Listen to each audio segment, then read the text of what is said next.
Good morning, everybody. Welcome to our first episode of Conversations on Alternate Spaces. I'm very, very happy to have Pritika and Saurabh with me today.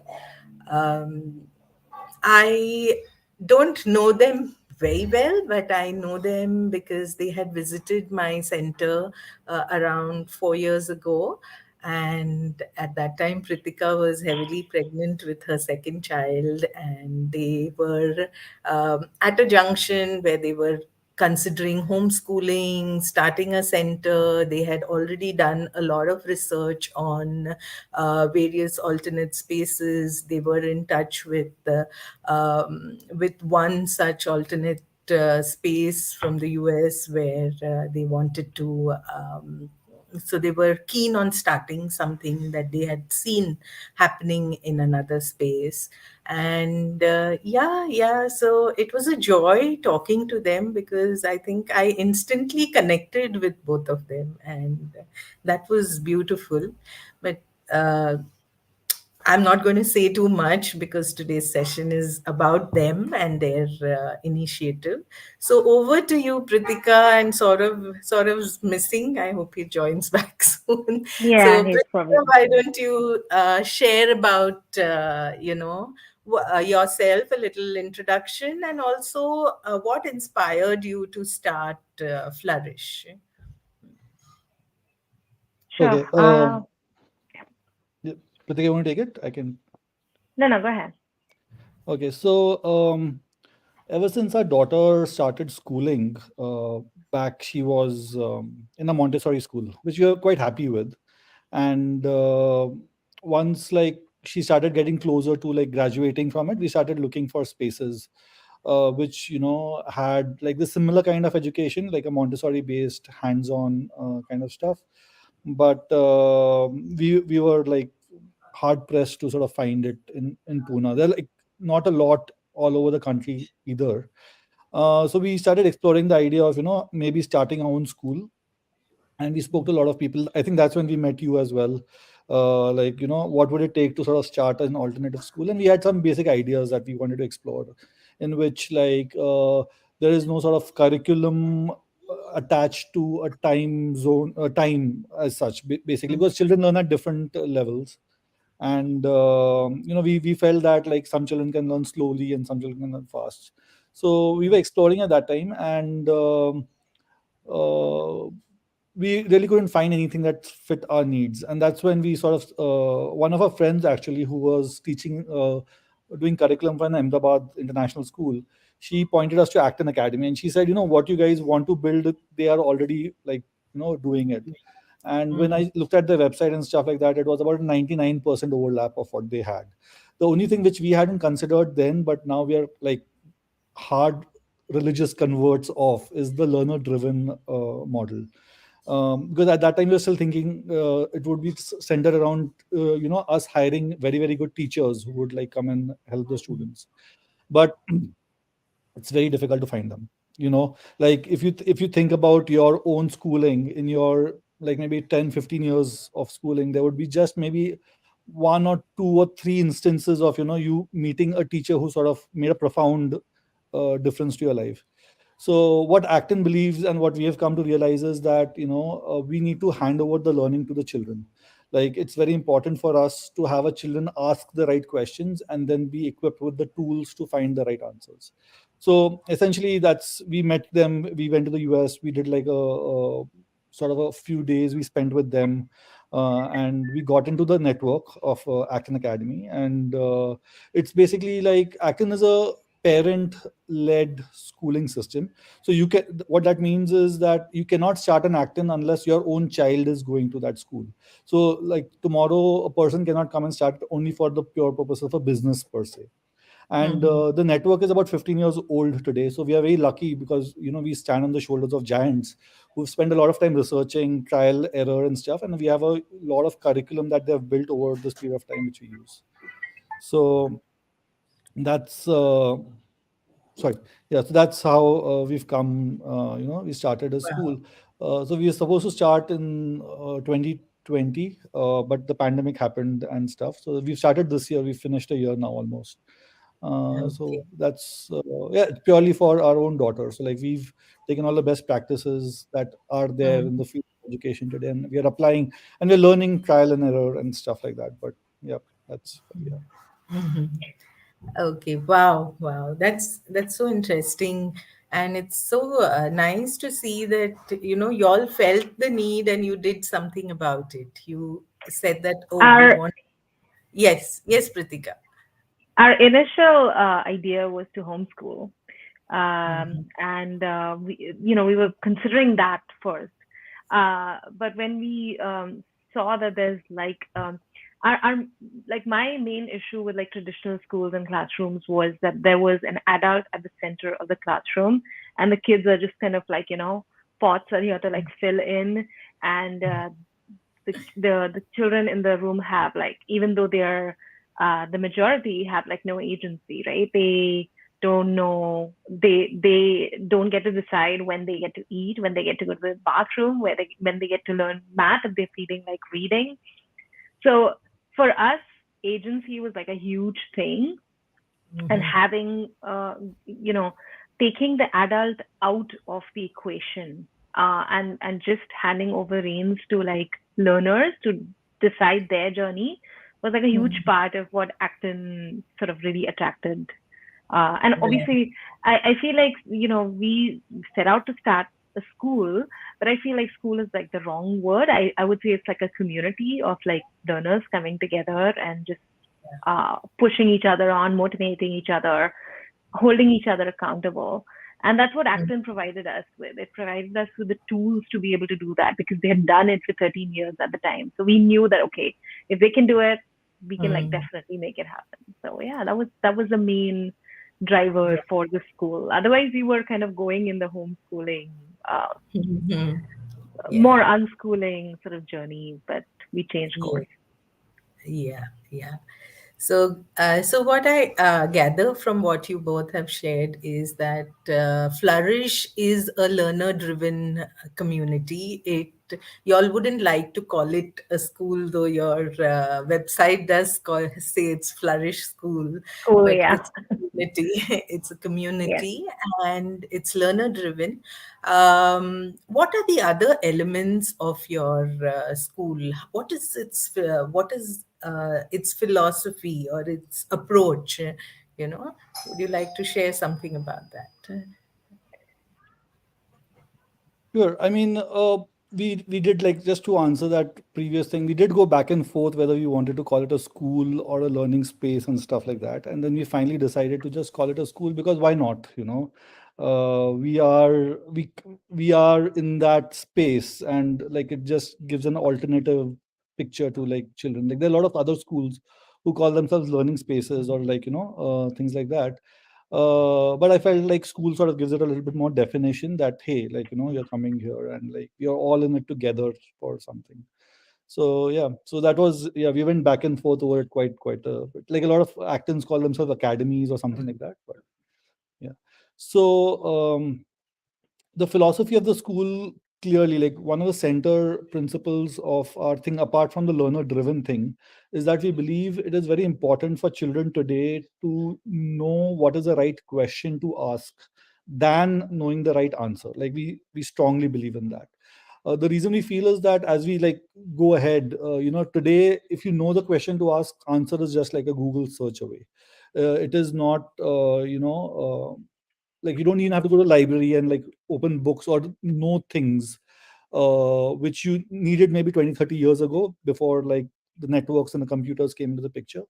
So like Pritika said, right, the agency and the importance that Space. a child, sorry, the child can first realize what's the right question to ask, and then b go and find the answer to that question themselves.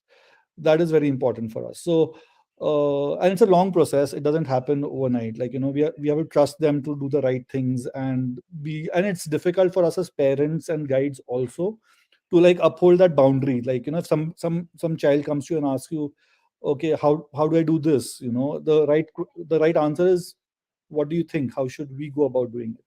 rather than saying just giving them the answer, spoon feeding them, like which happens in like most traditional schools, where a teacher is sort of uh, the purpose of a teacher is to fill the minds of children with information, so like and what we feel is that if a child can get to that point where they can read and can ask the question and find the answers, then there's no stopping their learning. They can teach themselves anything, exactly like how we do as adults. Like if you want to learn a new recipe tomorrow, or if you want to learn how to change a car tire, like you teach yourself, right? Even though you've not done it before. And that's what we expect from our eagles and our students as well, to sort of do it. So these are the core principles around which the school is built, and we try very hard to sort of stay here. And yeah, and it Another happens. Yeah, Kritika. another thing to add to what Saurabh said, right? Like, so agency and the ability to be like self-driven and finding their answers on their own and finding their learning journey on their own is also one of the other core principles is permission to fail and celebrating failure as much as we celebrate successes. Um, so one of the things that is really, really important to us is lots and lots and lots of growth mindset praise in the studio, where we praise anybody and everybody for, and not just as me as a guide as an adult, but they praise each other and have slowly started to learn give each other growth mindset praise even when they fail. And like failing at something is not wrong, is just something that you didn't know and now you know more. And that's something that really, really drives our days in the studio. So to give you an example, on Friday we had a session. We're currently learning about marine science together, and I'm learning with them. So I just posed a question that, are the rumors about Bermuda Triangle real? That was a simple question. It was supposed to be a fun question. They were supposed to go research that and come back. And about three of them could do it, and then there were a bunch who couldn't do it. But it was never like, oh, you couldn't find the answer and that is wrong, and you like failed at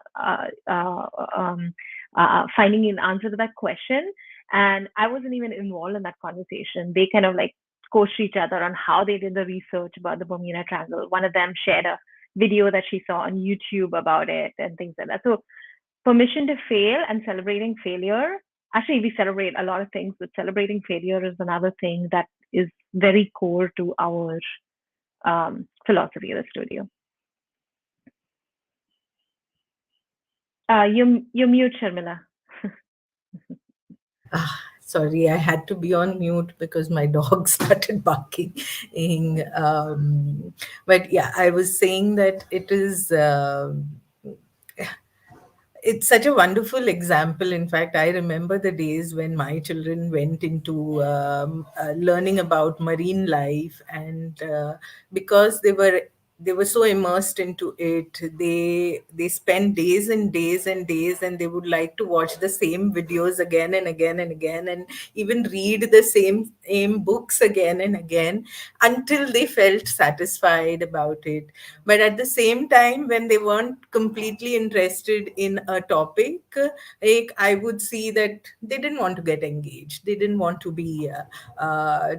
know more about it. And that's also where my journey towards learner driven and realizing that children learn when they really want to learn about something. And peers play a huge role in this, because it's like, curiosity of one child is contagious. Yeah. It it shifts, and then the others catch on, and then the entire group is contagious. It's like the virus spreading, and they all want to know more and more or about it, till they move on to something Hold else that on. interests them. So it's lovely to see this happening at Flourish.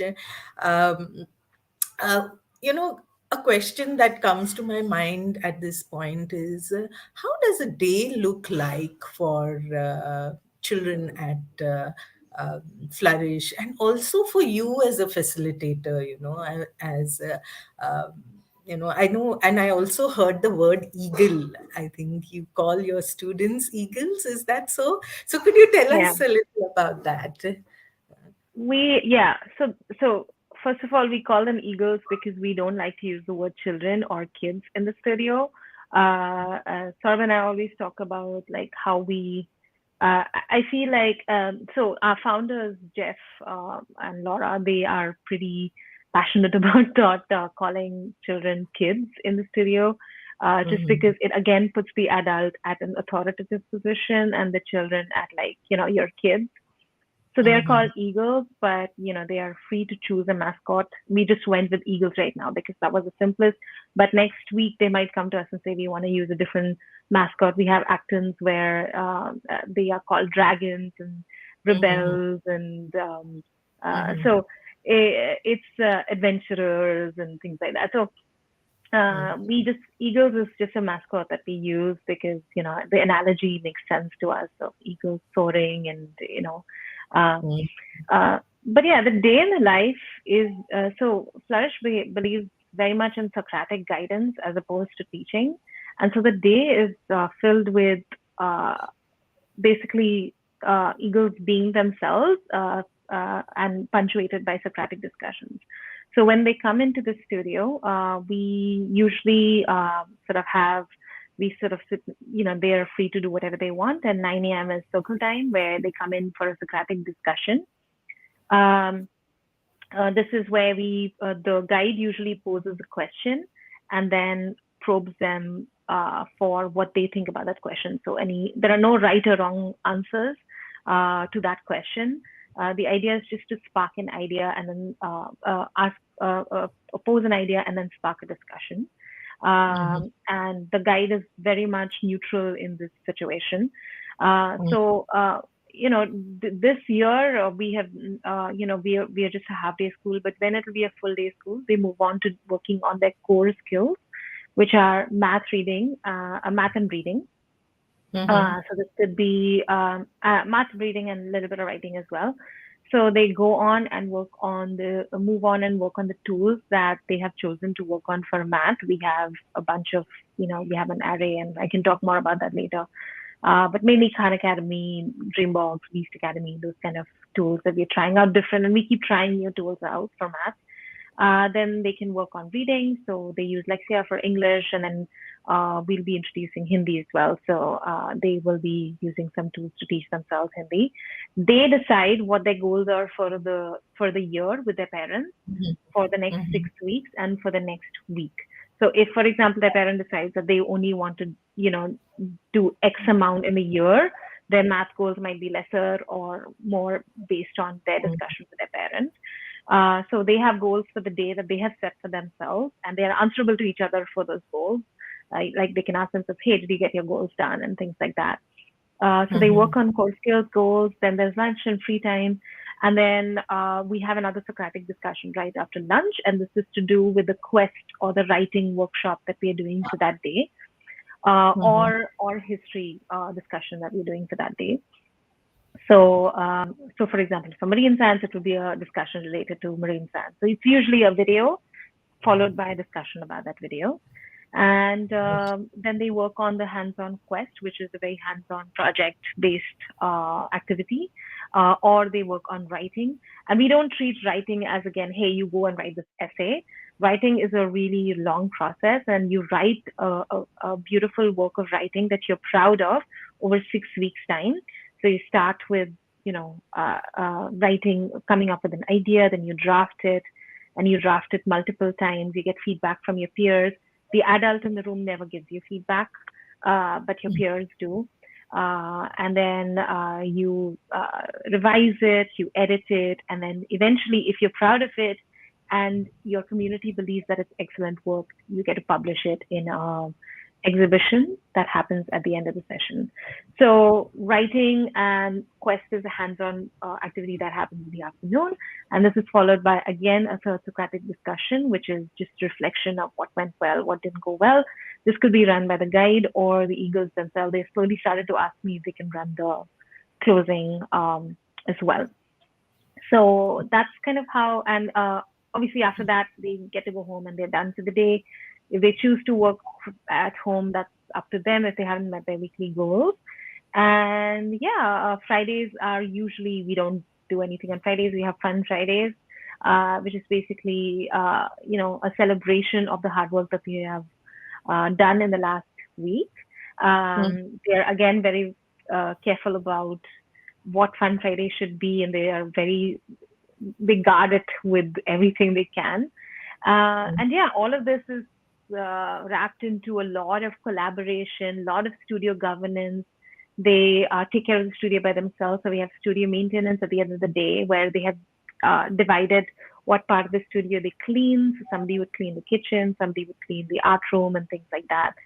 So they do studio maintenance and then they head out for the day. So that's kind of a rough idea of what they work on. Okay. So, I keep hearing this word Socratic discussion. Would you like to share a little more, so that our audience also understands what is Socratic discussions all about? Yeah. So Socratic discussion is basically teaching by the way of asking questions. That's it. Like it was, we follow Socrates, who sort of invented this way of teaching by reasoning or by asking questions. Generally, the questions that are asked in a Socratic discussion don't really have a right or wrong answer. So I cannot ask you, like, if I ask you what is the capital of India, that is not a good Socratic question because it has a definite answer. You cannot have a debate on it. But like a good Socratic discussion could be like what Pritika shared right earlier, that what do you feel? Is the Bermuda Triangle uh, really, there, or it's just an imagination thing? And then they can present their own findings, they can cite sources and stuff and discuss it. I mean, of course, there's no right, wrong answer to that. It's all a belief.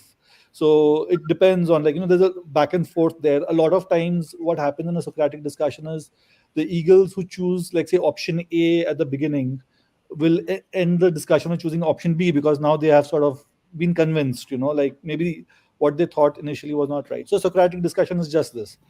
It makes our job both easier and simple because we don't, as the facilitators, need to know answers to anything. Our default answer to any question is, what do you think? How would we find out together, right? Or like we will answer, but that's a very good question, and guides don't answer questions that flourish. If they So I cannot answer that for you, but how would we find out, and then we sort of guide them to, like, hey, did you check out that video on YouTube, or did you read that book, etc., etc. So that's like the Socratic way of teaching flourish. It does make some things more challenging because we've ourselves not, like, learned in a Socratic manner. So it's like a work in progress we are learning, but the entire basis is that, like, we don't give answers out. It's like a inquiry based, like, learning kind of thing. Right. Yeah, and in fact, what I like about this is the facilitator doesn't need to know. They don't need to. In fact, it's good if they don't know, because only then they'll get into an inquiry mode. Some of our best Socratic discussions have been where we have been vulnerable and said, we don't know, or we struggle with this ourselves. And the moment we say we don't know, we see the energy change in the room, because all of a sudden we all don't know. And just because I'm an adult and I have more years behind me doesn't mean I know the answer. The other thing also is that the guide who's asking Socratic discussion generally has to be curious about the answer themselves. Like you can't be nudging them into, because kids, especially at the age of 7 to 10, which we have right now, they know when you're trying to nudge them and direct them into us, and they will just answer the question because they know that that's what you want to hear. So we're really careful about that as well. Like we genuinely will not. So for example, we would not ask a question like, so and so person copied this person's book and published it as his own. Do you think that was right or wrong? That would never be a right Socratic question, because of course the answer is copying somebody else's book and plagiarizing is wrong. But instead the answer would be, why do you think this person plagiarized it? Like, was it because of this, or this? That is something I'm curious about. Like, why would a famous writer plagiarize somebody else's book? Why would they do that? That is something I'm curious about. So yeah, so that's another thing, is that we have to be careful not to nudge them to take a stand. the guides need to genuinely be okay to be surprised by Yeah. the answers. That is difficult for us to do, because a lot of times, like, you will have some ethical dilemmas, like, you present, and you would in your mind hope that they choose, like, like all our children, we have done the trolley problem with them. Like, if you're aware, like, whether it's better to save the lives of 10 people versus one person, you pull the Mm. trolley and then you direct the cart. And all our children are utilitarian, they don't care about the one person dying as long as they're saving the 10 people. But, like, you yourself need to be okay to be surprised by them. If you already know what they're going to answer, then that's not a good Socratic question to Right. ask. Yeah. So Yeah. it's a fun way of, like, doing So it. I also gather that Socratic questions are those which don't put them into a position where they have to judge and they have to say that this is right and this is wrong, or this is the only way of doing things. And Yeah. so yeah, so it leads them more into asking about, inquiring deeper, what Being made that curious. person behave like this, or what, or how did this theory come about that there is a Bermuda Triangle and there is this and this. So it's more about going into questioning deeper and deeper, and also getting a holistic understanding rather than what is the most popular notion about a particular thing. That's amazing. I'm just going to take a question that has come up in the question box. So, how many eagles are part of the community, and can you please talk about the physical space of Flourish? So, Right. So this year we started with 6 eagles. Our goal was to be between 6 to 8 for the first year, because it is just easier. Like, there are a lot of things happening, a lot of learning happening, so it's easier to be around that number. So this year it's 6. This year it's 8. Now we have had 2 more eagles join us, so we'll be 8. Right now we are 8. The space right now, we are working out of an apartment, essentially. Like, it's a 3-bedroom apartment. We generally hope to have about 150 square feet of space per eagle. Like, that is what we look at. We have different rooms. We have a library, we have a maker space, and then we have a room in which they do their core skills. So all the eagles have their own Chromebooks and access to internet and stuff like that. And as part of this, we also have access to a big playground, where on fun Fridays often we go for picnics, or, like, we go to just play in the playground kind of stuff. As we grow, like next year, we are going to be 16 students. So we are going to move to a bigger space. We'll be taking up a bungalow, which is I'm sorry, which is closer to our thing. So this is a good question, because it also touches on, like, one of our own philosophies on the school. Like, it's very important to us as parents and as also owners of the school, that our school grows horizontally and not vertically. Like, what I mean by this is, like, nowadays, if you want to start a school and you need the space, you're going to have to go outside the city, where your children and students have to commute for hours together to go in and out. That's just a waste of life, sitting in a bus and, like, driving 2 hours. So what we believe is keeping the studio space small. Like, our studios, for elementary, don't grow more than 32 students. That's the cap. Like, we stop there. uh, that allows us to have multiple studios across the city. So our goal eventually is, by the time, like, in a few years time, is that your child should be able to walk to a Flourish a studio, rather than have to commute to a Flourish studio. And that we can do by, it's like a Starbucks, or like a CCD, like, it's open at every nook and corner. And because our school system is so ingrained in systems and doesn't revolve around a superstar teacher who's, like, guiding it, it makes it very scalable. So that's, like, what our thought process is around the entire thing. Like, we're going to have a lot of these. All we need is a bungalow. That's it. Like, we need a bungalow, and we can have about 20-25 students there easily. right. So that makes it easier. So that is what we feel about the space. And we've tried to keep it very warm and cozy. It looks like somebody's house, with a lot of carpets and a lot of warm spaces, yellow lighting. Students have access to, like, we have multiple screens around. So, like, one of the students casting their Chromebook on the screen to show something is a very common thing, like, which we don't Okay. even think about nowadays. Even the art sessions and stuff, like, they do it themselves. And yeah, it's actually, the, when we have adults over, right, it becomes very difficult because we have no place for adults to sit. Like I've always like noticed that, like we just have one dining area where we have adult size seating. Otherwise, it's all for children. Like all the chairs, all the reading couches, everything is like for the students.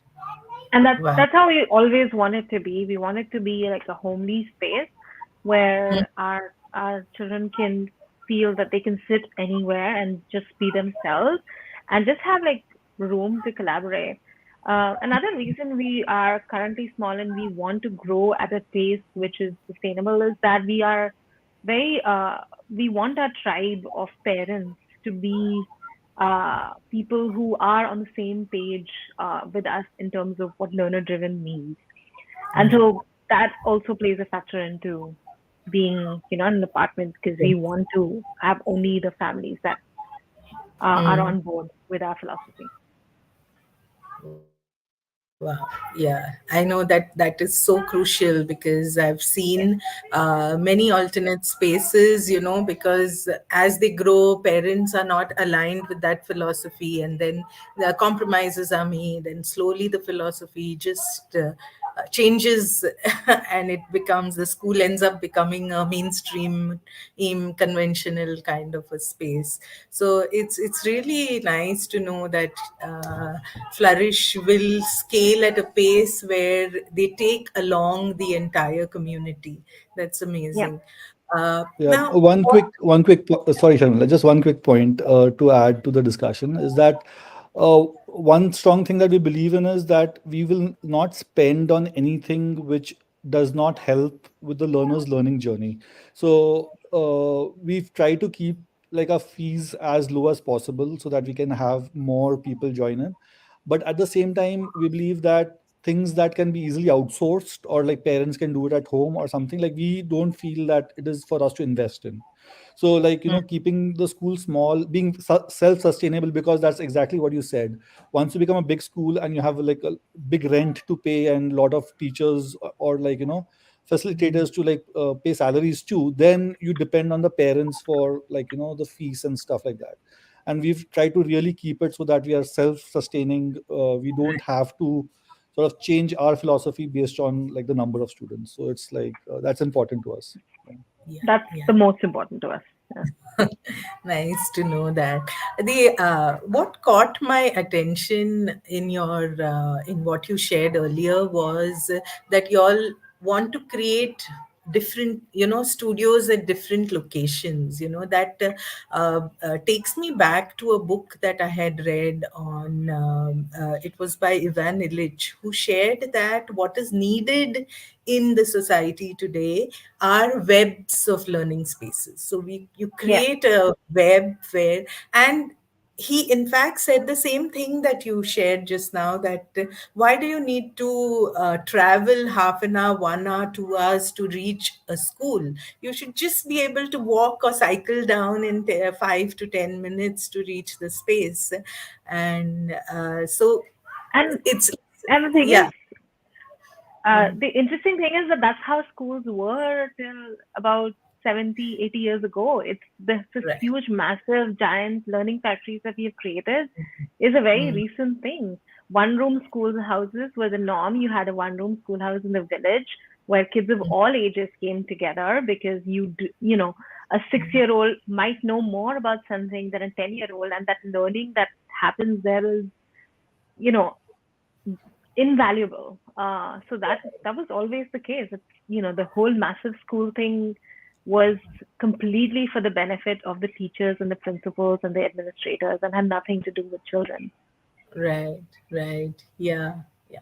So another thing that caught my attention is you don't call your your classrooms as classrooms, you call them studios. So could you share a little bit, throw a little light on why this name got changed for you guys? Yeah, because for us, like our studio space, if you come and visit it, it's like a startup company basically, but for young children. Like Mm, whatever you would find in a high-tech startup, right? Like desk spaces, open plan, screens, like whiteboards everywhere, cozy spaces to sit and discuss and stuff like that. Like that's how a studio is. We don't have like a blackboard anywhere where a guide would ever make an announcement. Actually, like the first 2 months, like we have a guide challenge in which a guide never speaks unless spoken to. So like she will never or he will never get up and make an announcement that, hey guys, like we are doing this at this time, etc. No, like everything is planned with a timetable, schedule, clocks everywhere. Everything is like self-governed. So a studio is the complete opposite of a classroom setting. We don't Mhm. have desks like pointing in any direction, and we don't restrict our eagles to work out of any spaces. It is like up to them to choose which space they're comfortable working out with. And of course, this choice is bound by a freedom level that they earn. So, for example, a level 5 freedom level eagle can work anytime and anywhere they want. They don't even have to do core skills at the core skills time. But like a level 1 or a level 2 freedom level eagle would need to sort of do core skills at the core skills time. So you have to earn, you have to show your community that you can be trusted with responsibility, and with more power comes more responsibility and all that stuff. So once you earn your way and get more freedom levels, you have more freedom like in the studio. So it's actually a studio. Like the kitchen is open, you can go microwave your snack whenever you want. We have kettles, we have like everything that you would require. It like works in a startup space, but keeping in mind our younger sort of people. So like the kettles and the microwaves are at a lower height so that they can access it. The fridge is smaller so that they can access it. The water purifier is there and stuff like that. So it's like Like it's they designed they for. they were having they were having trouble keeping time. So like a common question we would get a lot is what time is art? What time is like that Socratic discussion? So then we had a discussion and we brought in alarm clocks and the alarm clocks didn't work. So eventually we brought in an Alexa, Mm. the Amazon Echo, and Yeah. they figured out how to use the Amazon Echo to keep on schedule. They set alarms. They have Mhm. complete freedom to play the songs once they're done with studio maintenance. They have a song that they play once the studio is clean. They have a song that they play while they're cleaning. So I mean, anything that a young person would need to be comfortable and answerable to their community is what we have in our studio, and it's as sort of the complete opposite of what a classroom would be. A classroom is designed with a learner, with a teacher or an adult at the center of it, whereas a studio is basically what Saurabh said, a co-working space for young people. Wow, that's interesting. One thing that caught my attention while you were sharing this whole thing about levels of freedom, and children need to earn their levels of freedom. So, could you share a bit about that? How do they earn their freedom? Yeah, so we have just one second.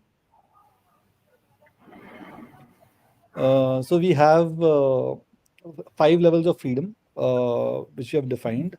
A freedom level 5 is complete freedom. Like you can even get your cell phone and keep it at your desk as long as it's on mute or like on the ringer off kind of thing. So freedom levels are not actually earned by academic achievement. They are earned by effort and responsibility that you show. So if like there are a lot of requirements for it. So every freedom level has certain requirements that you need to meet for 2 weeks to basically earn it, and it is peer reviewed. So your sort of tribe comes together and like sort of certifies you on that, and then you move up. So we'll have a chart in which we show like which child is at which freedom level. So it's earned by like, are you doing your core skills? So everybody will start at a freedom level 1 or 2 when they join. And if you're putting in effort for your core skills, and like the effort is like uh, we don't have like half an hour like periods. We have like 2.5 hour long sessions where you have to sit and like hit your goals. All our goals are smart goals. So like are you hitting your goals? Are you disturbing other eagles? Are you like all these things. So after Are two you two being a weeks member of the community? Yeah. So after 2 weeks, you can Mm. submit that. Say, hey, I think I have achieved all of these, and then 2 other eagles will sort of uh, sign off on it. Like that. Okay, I think that Mhm. Saurabh is a good eagle. He can move up his freedom level, and so on. You can move up your freedom level. So basically, it's to do more with like how just you are as a person in the community rather than anything else. Like there's no academic link to it that you have to earn these many stars. or you need to finish these many chapters or something like that. It's just like whether you're exhibiting the responsibility required to get that freedom to do something. Okay, okay. And So again, what I an adult is not involved here. The only thing that the adult does is define the freedom levels, but an adult or a guide in the room would never say, hey, you're freedom level 1 or you're freedom level 2. It's the community minus the guide that makes that decision. Okay, okay. So what I understand is like children set their own goals, and these goals would be around their core skills or around, keeping the studios clean, or it could be anything. But they are their own goals which they have set for themselves, and maybe there would be goals that the community has set together. And so these kind of become their benchmarks. So are you showing responsibility towards what you have planned for yourself, and whether the community also feels the same? So there's a lot of back and forth within the community, which are all eagles, and the facilitators are backbenchers just observing. And okay. So, wow, wow, that's interesting. There's another question that's coming up, so I want to put that down. As founders of Flourish, how much time the community of Eagles demand from you both? Quite a bit. Uh, A lot. it is a full-time job. It is a full-time job for sure. And because this year we are learning a lot and we are discovering a lot of things that we initially thought mattered but don't really matter, and what things didn't matter a lot. Like, we are learning. It's going to get lesser over time as the system sort of come in place and we hand over more responsibility to the tribe. Like Pritika said, like when we started, we were running all the programs. Right now, we run only 50% of the programs. The other 50% are run completely by the Eagles. And we hope that like by the end of the year or early like next year, we would be involved in 20% of the programs. The rest 80% can be run by like older Eagles or Eagles who take responsibility and stuff. So, but yeah, like, setting up the quests, like thinking the writer's workshop, getting the material, all that stuff like does take time. The And setup takes time, yeah, but the the time with the daily Eagles, running, not so yeah, much. yeah, the daily running thing is on autopilot almost. Like we don't there, but like say we'll spend almost a week to 10 days before a quest launches to sort of review it, make sure it is proper for our like for from an Indian point of view, say for example, or like a lot of things are like a lot of the material that we get are like from American actors, so we change that to the Indian context and stuff like that. Buy the material, keep like a shopping list. Like now that for the past 2-3 weeks we are again remote, we are actually like packaging boxes and like couriering it to all the families. So this does take like a whole bunch of time, and of course this does not even touch into the marketing and like the other like outreach that we need to keep doing, which I Recruiting. feel recruiting. We don't get a lot of time for that, but it Right. does. It's like almost a full time job. Okay. Yeah. Um, so, going ahead, I would like you all to share some of your wow moments, like, where you felt that I'm so glad I've started this venture. So, mm, There are so many, but I saw that point from you. So Saurabh and I discussed a few, and so one was there we were sitting in a Socratic discussion, and one of the egos, actually our daughter, can get overwhelmed and does have emotions, and she'll sit away. And the guide does not interfere when something like that happens. When big emotions happen in the studio, we try to step back and let them handle it amongst themselves. So Anaya, she walked away from the discussion because she was upset by the way the discussion was going, and she sat on the side. And and one of the eagles looked back and said, Anaya, she's telling me that Anaya's sitting there. Should we stop? And I didn't say anything. And one of the other eagles said, she needs 5 minutes and she'll be back in 5 minutes. Don't worry about it. She just needs some alone time. And to me, it was like such a wow moment because in a traditional school, that would never happen. not only was she given the freedom to go step away when she needed time for herself, but that another 9-year-old could gauge and read the, what she was feeling. Like, that is a soft skill that even as an adult I have trouble with, and I want to go and fix things and stuff like that. But she knew that. So that was another wow moment. One of them was we had a wobbly stool. Like, we have IKEA furniture in our studio, so we had a wobbly stool in the art room, and one of the eagles just one day he came to me and said, "The stool is wobbly. We need to fix it." So I said, "Okay." The office room has the toolkit. So he went and got the toolkit from the office, and he and another eagle figured out a way to how to put, one of the screwdrivers that you put together, like it has different ends, put together a screwdriver, and he fixed the stool. And obviously, it was not, it wasn't perfect, but that isn't the point. The point is that he had that freedom to be able to do that, stop doing art, which was what they were doing. And again, something that would never happen in traditional school because they wouldn't have the agency to do that. Another thing was we have a very specific protocol for conflict resolution. So when two egos fight amongst themselves, which of course happens because in a learner-driven community, there's no adult separating people and things like that. So there was a conflict, and we have a conflict resolution checklist. So the eagle goes and picks up the conflict resolution checklist, and then they go through, what exactly happened. How does one eagle feel? How does the other eagle feel?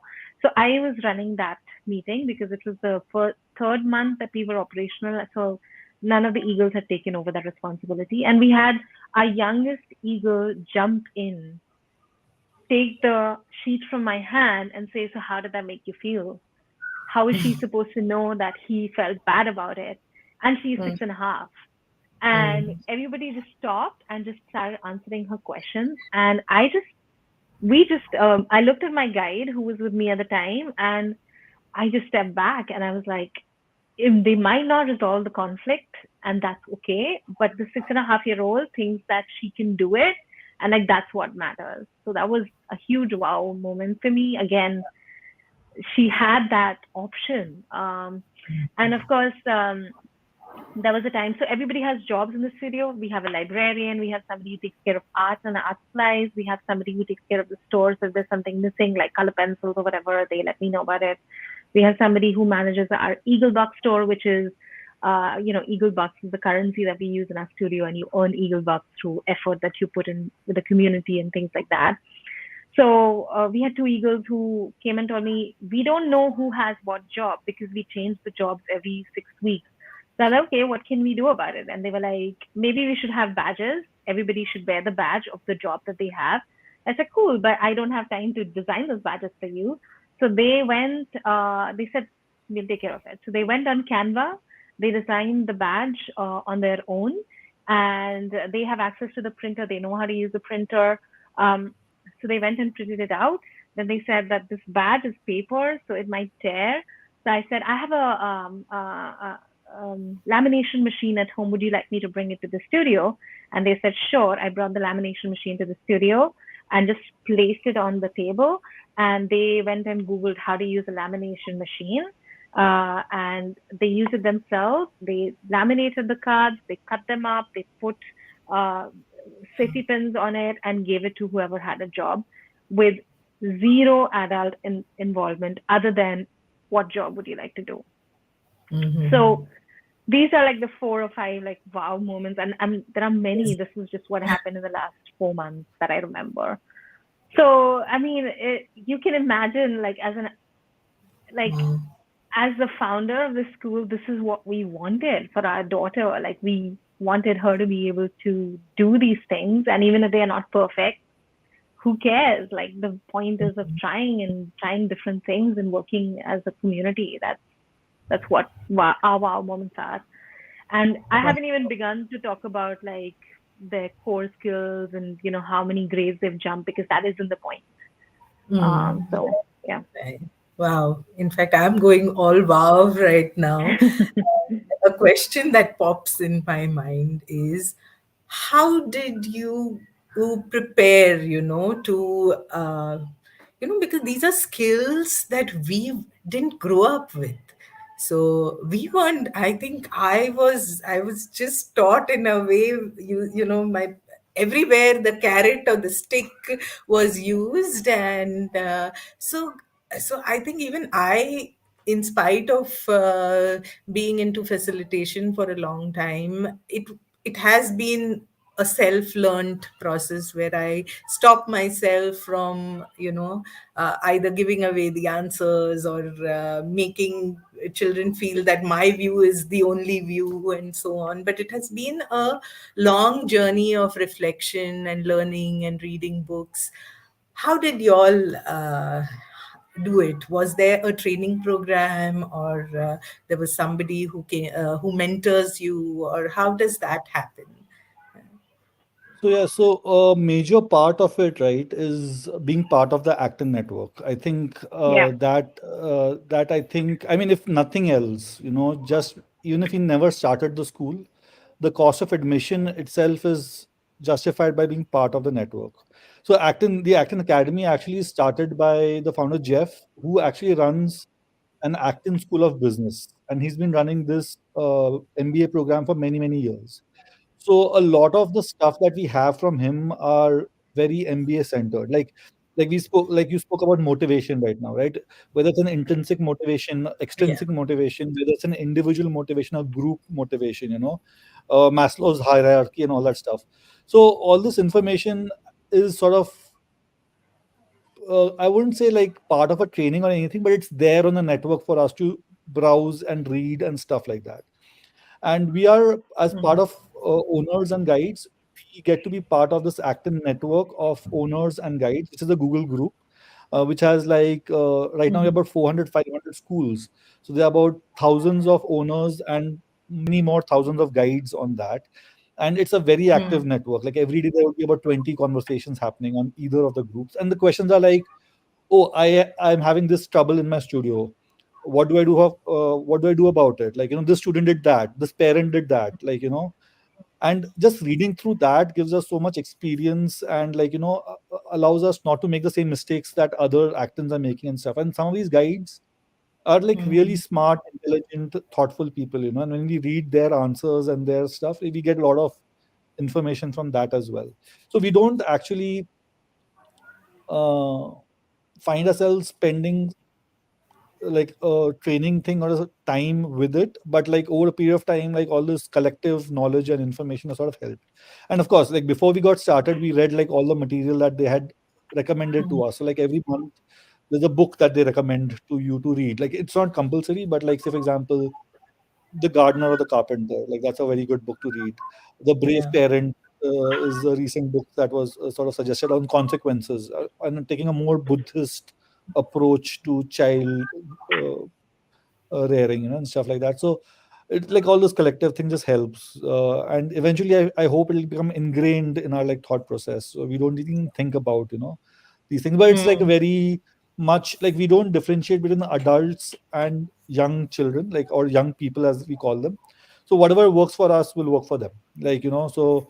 A lot of that stuff just boils down to like how we have like a lot of external, like the Eagle Buck store. It's an external motivator. Like you earn Eagle Bucks, which you can go and buy stuff. Like, and these are like small items, which we sort of like set up a store for them. Like those poppets or like these small toys or these stickers and Stickers, stuff. toys, candy sometimes. But they are so motivated by it, right? So sometimes it's that motivation that works. Sometimes it's an intrinsic motivation of how I am perceived by my other fellow Mm. eagles. Like we have a lot of focus on reading. Like reading is a core and center focus of the studio. So like a lot of times the conversation around which books have you read, what did you like about the book and stuff, and to be part of that discussion like is an intrinsic motivator for eagles to read more, or Mm. be part of that tribe. So like there, like we have used a whole bunch of all kinds of motivators that we can. Sometimes an intrinsic motivator might work, and sometimes an extrinsic motivator might work. Whatever Right. have you.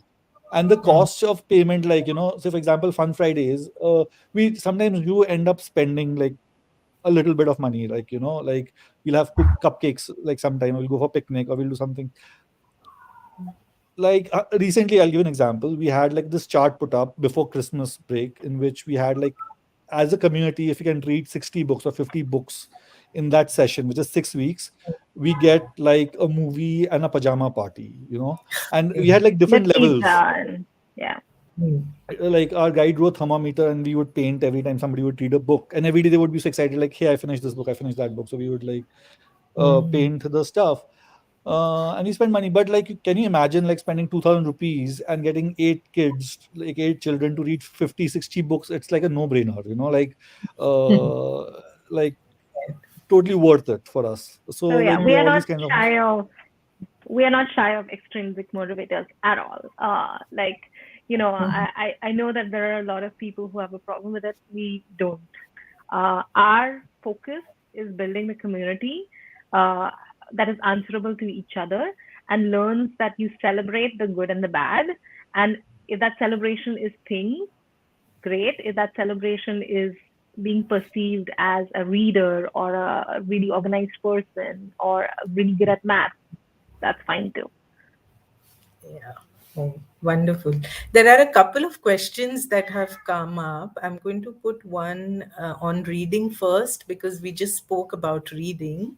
So, what are your thoughts on reading books to children? If you consider it important, how does Flourish help inculcate good reading habits? So, you've already shared one of your motivation strategies Yeah. to build reading. So But yeah, yeah. But what if children, there are some children who don't know how to read? Then what would your approach be? So, to be a part of Flourish, you need to have some level of reading ability. And this has nothing to do with, oh, you should read by you're 6 years old or whatever. It has to do with the fact that pretty much everything that happens in the studio, because there's no adult telling you where to go, what to do, how to do it, is is dependent on your ability to read or your ability to ask another ego for help in reading. So, our schedules are displayed for the day. All of the challenges that we pose them are, hey, go and read that website or go and read that particular page in a book or that chapter in the book and things like that. Art, civilization, which is history, is also all, there is reading involved in small, small bits all the way through the day. I wouldn't say that they have to be reading at a very high level or advanced level, but basic reading skills are kind of important, which is why we do have that cap of 6.5, 7 years of age, because typically that's around the time that they're doing basic reading. But reading, thoughts on reading and books in general, books are very central to Flourish. As soon as you enter, you see a massive uh, um, a library filled with books. And that's by design, because we want it to be like the center of everything that we do at the studio. Uh, Saurabh and I, our belief is that if you can read, you can pretty much do anything and you can teach yourself anything. Um, so we have something called DEAR, or Drop Everything and Read, 30 minutes at the studio.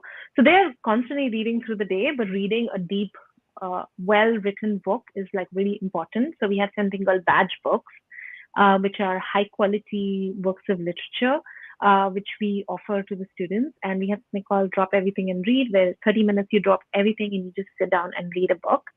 And celebrating book completed is something that we do very often. We have constantly reading challenges. Now, when we get back into the studio, we're going to pose a challenge that if you read 10 books, we are going to have like some special badges and prizes and special bookmarks that we're going to create for that and things like that. So it's a huge part of what we do as a community and something that we celebrate as a community. We also believe in sharing, having a shared reading experience. So we've just started Read Aloud, where a guide or even an eagle who's well versed in reading reads a book together. And we are planning to start a book club next year as well. That'll depend on logistics, because when you have a book club, you have to buy like 10 books of the same book. So we'll see how that works.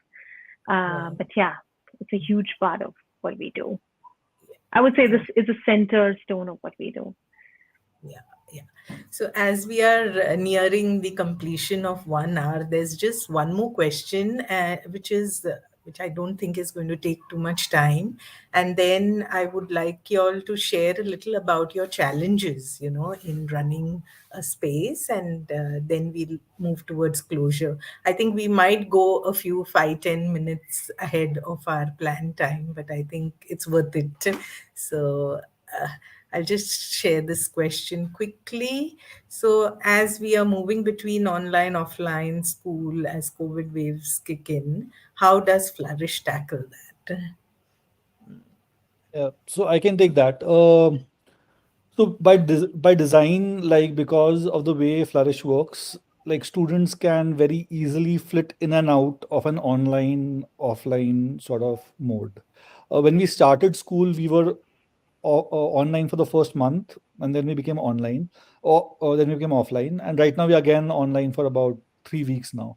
Um, the difference between that time and this time, of course, is that now because we have such a tight knit community built, they find it much more easier to interact online. So now, before we start the school, the children are there half an hour before, just having a chat, what they did yesterday, etc., etc. And this is again like not moderated. We don't hang around the Zoom chat room. It's open to everybody. And then even after call gets over, they're like talking to each other. They're using Slack very well. We have Slack. We introduced the messaging app called Slack, which they've picked up and they use for everything, sending each other's messages, collaborating, and stuff like that. So a lot of Flourish, like this year completely, because we ran a half day school, the core skills, which is the actual math, reading, and writing, they did all themselves at home. So that was completely fine. We've had students take 6 week long vacations this year, and they did not miss their goals. They kept like doing stuff on the road, etc. Of course, because they were in a different time zone, they did not participate in the challenges or the activities, but like everything else, they like hit. So the entire nature, like makes it very easy for them to like flit offline, online, and once the tribe is built, which we like really wanted to, becomes much more easier. Like they are like good friends now. They know each other well. They like conversations they have like are great, and they encourage each other and stuff like that. So it's like very nice to see. So it doesn't really matter. Like, and even when we are online now, like we do not have more than an hour of calls the entire day. Like that's it. Like 1 hour is a limit. We'll have a 15-20 minute call in the morning, and then we'll have a 30-minute call at the end of the day to just wrap up and like talk about it. So it's a very fluid model that ways. However, like being remote only, like a lot of parents have asked me like, do you plan to do this remote only? And that is something that's frowned upon by generally the Acton founders and stuff. And plus, in our experience, the offline and online thing, like there's like a 5x or 10x difference, I would say. Like, having them in the same space and working together and interacting with each other is very difficult at this age group, like which we are targeting, which is about under 10, 11 years of age, to have online. So we are like very grateful that we could actually have an offline school for a bit, and we hope to like get back there as soon as we can. Yeah, there's so many serendipitous conversations and collaborations that happen when we're in the studio together. I mean, we can't wait to go back to the studio, but of course, online is, our egos are so flexible now that they can make that work as well. Okay, wow.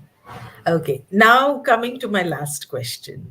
Can you share some of the challenges that you all have faced in this 1 year of functioning, and how do you all work on overcoming these challenges?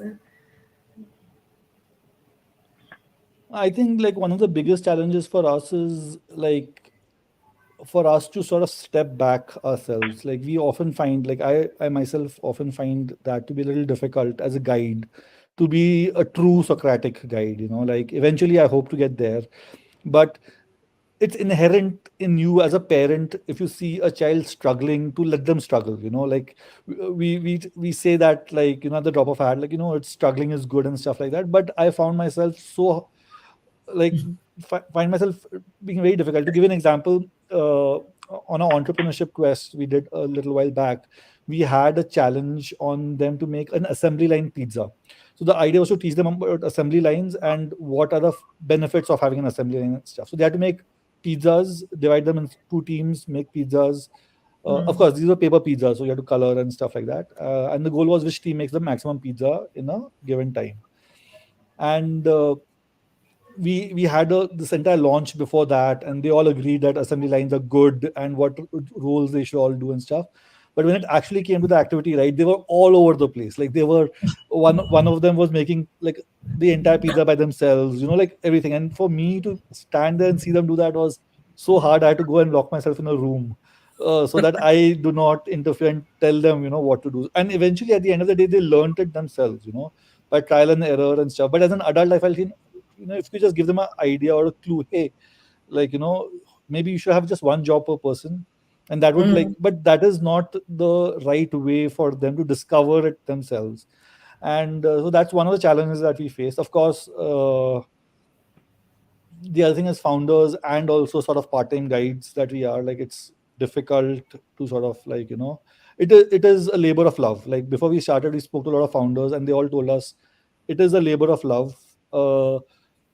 The joys are not that, oh, you're going to get super rich like starting a school or something. It's basically seeing the children like, grow and stuff. And if you and the reason, what we've learned over a period of time is that the reason Acton puts its foot down that only parents can start schools is because for anybody else it would be too easy to give up, like very very soon. It's a lot of hard work.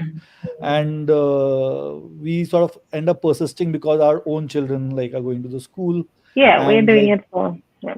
for our own children, like it's there. So that's like both a benefit as well as Right. a challenge. But these are the challenges that sort of we have faced.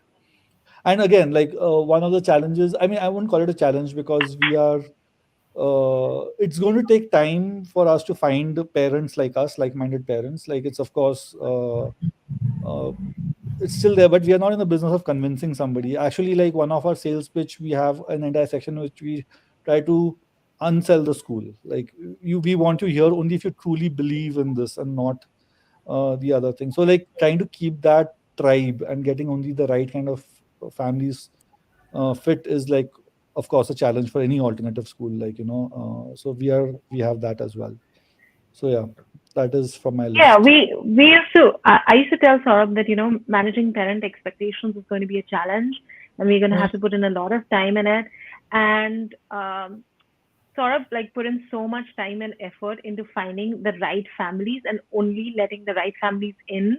That parent management is not an issue at all because for the right parents and the right family, it works like a charm. You don't have to talk to them much. We encourage our eagles to talk to their parents. So finding the right parents is definitely a challenge. But once we have the right parents on board, and we've done the due diligence, then it's just smooth sailing to them. Yeah, that's so true. And yes. Wow. So with this, I think it's already we are 7 minutes past one, and I still have so many, many, many questions for you guys. And it's so nice to hear about this approach. I'm sure y'all would have many, many, many right-minded parents or right, who are aligned to your philosophy joining you who in future. And I am so wanting to come and visit your place. So hopefully soon I'll bring my daughter along, though we are on the other part of town, but we'll plan something someday and we'll come for a visit. And until then, I think this has been amazing. I'm sure it's going to benefit many families and many educationists too, who are into understanding different educational approaches. So thank you so much, Pritika and Saurabh, and all the best to you guys. I need to share your website and your contact details along at the end of the video in the description. And maybe if you could just message that to me, I'll add it up so that people who want to know more can just visit your website and connect with you. So Sure. Okay, thank you. Thanks, Have a Sharmila. great Sunday. Thanks Bye. for for having having us. us. Have a great day. Thank you. Bye.